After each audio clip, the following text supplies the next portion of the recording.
80 years ago Monday, the Olympic Games opened in Nazi Berlin. The American team was 400 strong, but it was 9 rowers from the Pacific Northwest who took the nation by storm. A new PBS documentary, inspired by the best-selling book The Boys in the Boat, tells of the University of Washington rowing team that triumphed against all odds in Hitler's Germany. The University of Washington, the Americans, come in as poor athletes from an unknown part of the world. Their ethic is because these guys worked on farms and crappy jobs.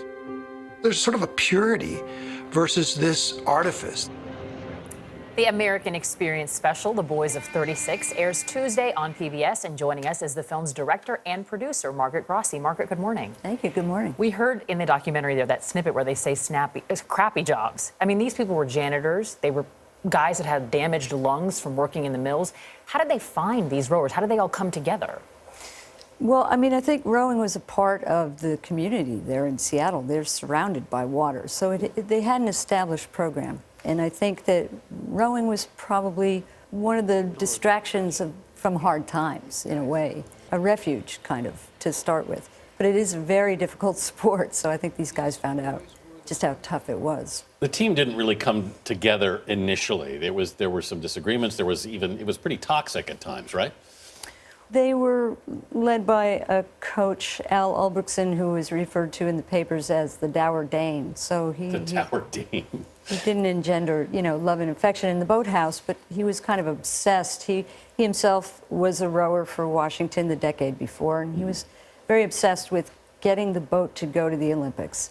So it caused a lot of friction among the boys, a lot of tension. They felt his tension and his obsession. I think people traditionally think of rowing and they think about it as sort of an elite sport also. So as you watch them beat these major Ivy League teams, you can't help but sort of champion them and think these are people from a very different class of life. How important were those victories to these guys?